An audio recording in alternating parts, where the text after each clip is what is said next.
Đạo giáo là một truyền thống huyền bí, triết học và tôn giáo cổ xưa của Trung Quốc, nhấn mạnh việc sống hòa hợp với đạo.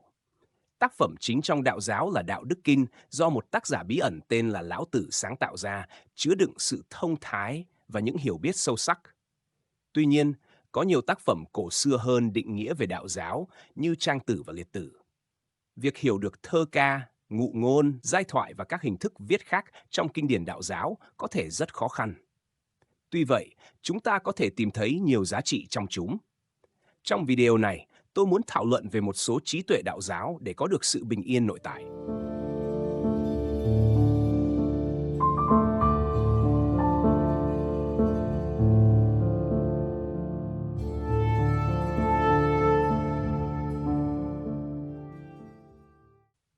Đạo giáo chứa đựng một triết lý gần như đối lập trực tiếp với văn hóa ngày nay. Chúng ta tập trung vào làm việc chăm chỉ, chơi hết mình, chủ động, khai phá hết tiềm năng của mình, đạt được địa vị xã hội, mà thường đi đôi với việc vượt quá khả năng của bản thân. Điều này không có nghĩa là thành tựu là điều xấu xa. Một mức độ thành tựu nhất định là cần thiết cho sự tồn tại và nằm ở cơ sở của nền văn minh. Nhưng người đạo giáo nhấn mạnh rằng có những cách khác để sống cuộc sống của chúng ta, những cách ít gánh nặng nhưng cũng ít hào nhoáng hơn. Điều này đều xoay quanh việc sống hài hòa hơn với đạo, lực lượng bao trùm và thịnh vượng đằng sau vũ trụ. Dưới đây là 4 lời khuyên có thể giúp chúng ta đến gần hơn với đạo. 1. Đừng đứng trên đầu ngón chân. Trong văn hóa hiện tại, chúng ta có xu hướng vươn mình quá sức để đạt được mục tiêu. Thường thì, chúng ta vội vàng, phóng đại thành tựu của mình, nói dối, khoe khoang về khả năng của mình và đẩy mình quá xa. Vấn đề về hành vi này là chúng ta thường thiếu nền tảng để làm những gì mình muốn làm, dẫn đến một vị trí rất không ổn định. Tôi trích dẫn. Những người đứng trên đầu ngón chân không đứng vững. Những người vội vàng tiến lên không đi được xa. Những người cố gắng làm lu mờ người khác lại làm lu mờ chính mình. Những người tự cho mình là chính nghĩa không thể biết mình sai đến mức nào. Những người khoe khoang về thành tích của mình lại làm giảm giá trị những gì họ đã làm. Kết thúc trích dẫn. Vì vậy, tốt hơn là chúng ta không vội vã làm việc, không mua những thứ mà chúng ta không thể chi trả, không nói dối về khả năng của mình và không tự khoe khoang mình mọi lúc. Bởi vì nếu làm vậy, chúng ta đặt mình vào một vị trí cực kỳ dễ bị tổn thương và căng thẳng. Điều này không có nghĩa là chúng ta không nên ra ngoài và đạt được thành tựu. Chỉ là chúng ta làm như vậy theo cách bền vững và trong khả năng thực sự của mình. 2. Hãy để sự mềm mại chiến thắng sự cứng rắn. Tiếp theo, việc không đứng trên đầu ngón chân có thể rất hữu ích khi nhận ra rằng sự mềm mại là cách để vượt qua những nhiệm vụ lớn lao nhất. Đây là điều Lão Tử đã viết về điều này và tôi trích dẫn. Nước là chất mềm nhất và dễ dàng nhất. Tuy nhiên, không có gì tốt hơn nước để vượt qua những thứ cứng và rắn vì không có gì có thể sánh được với nó. Kết thúc trích dẫn. Chúng ta có thể diễn giải điều này theo nhiều cách. Khi nhìn vào cách nước đã mài mòn núi non và đá trên hành tinh của chúng ta có thể nói rằng việc lặp lại các hành động mềm mại nhiều lần cuối cùng sẽ vượt qua sự cứng rắn. Nếu chúng ta chú trọng vào những nhiệm vụ và nỗ lực nhỏ, chúng sẽ dần dần tạo thành một công việc lớn. Đây là sức mạnh của kỷ luật. Nghĩa là chúng ta làm cùng một việc, đi làm lại để đạt được điều gì đó lớn lao. Một yếu tố quan trọng trong quá trình này là đức tính kiên nhẫn, cũng là một hình thức của sự mềm mại. Trong đó chúng ta đơn giản chấp nhận sự chậm chạp của một quá trình tự nhiên. Yếu tố khác là sẵn lòng buông bỏ để vũ trụ tự thể hiện mình. Chúng ta có thể thấy điều này khi trồng cây. Chúng ta không thể ép cây lớn lên, chúng ta chỉ có thể tưới nước và để thiên nhiên làm phần còn lại.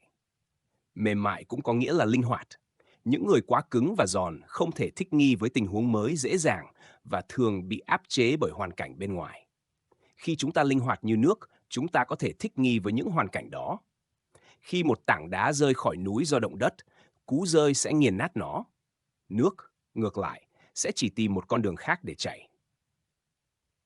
3. Hãy trân trọng sự vô dụng. Trong Trang Tử có một câu chuyện về một cái cây cong queo vô dụng. Người tiều phu không muốn chặt cái cây đó vì nó sẽ tốn thời gian và công sức của anh ta. Cái cây quá cong queo và xấu xí, đến nỗi anh ta có lẽ không thể làm ra một tấm ván gỗ nào từ nó. Nhưng rồi, Trang Tử đến. Ông nhận thấy rằng những cây thẳng đều bị chặt vì chúng có ích cho con người. Do đó, sự vô dụng của cái cây cong queo trở thành lý do cho sự sống còn của nó. Hơn nữa, người ta nghĩ rằng những biến dạng và tuổi thọ của cây làm cho nó đặc biệt và bắt đầu thờ phụng nó như một vật linh thiêng. Xã hội của chúng ta mong muốn chúng ta phải hữu dụng. Chúng ta được đánh giá cao hơn khi chúng ta thông minh, chăm chỉ, ưa nhìn, vân vân. Sự vô dụng không đem lại cho chúng ta sự tôn trọng và thậm chí được xem như một khuyết điểm. Thậm chí, người theo chủ nghĩa khắc kỷ cũng nghĩ rằng sống có đạo đức bao gồm việc có ích cho cộng đồng. Nhưng những người đạo giáo, nổi loạn như họ, đi ngược dòng bằng cách nói rằng sự vô dụng thực ra rất hữu dụng. Trong trường hợp của cây, sự vô dụng đã dẫn đến sự bảo tồn của nó. Đối với con người, chúng ta sẽ thấy rằng khi chúng ta không sở hữu nhiều đặc điểm mong muốn, chúng ta thường được bảo vệ khỏi nhiều rắc rối. Vì vậy, nếu bạn không có nhiều tài năng, đừng lo lắng. Thay vào đó, hãy vui mừng vì những người có tài năng thường là những người đầu tiên bị lợi dụng. 4. Đừng phấn đấu, mà hãy trôi theo dòng. Trang Tử nhận thấy rằng việc phấn đấu cho những thứ bên ngoài cũng giống như phấn đấu cho ảo ảnh. Sự giàu có không mua được hạnh phúc và chắc chắn không mua được sự bình an trong tâm hồn. Ngược lại, quá nhiều tài sản có thể gây lo âu.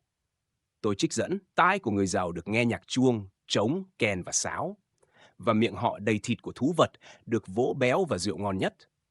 Nên mong muốn của họ được thỏa mãn, cho đến khi họ quên mất công việc chính của mình. Tình trạng của họ có thể được coi là một sự hỗn loạn.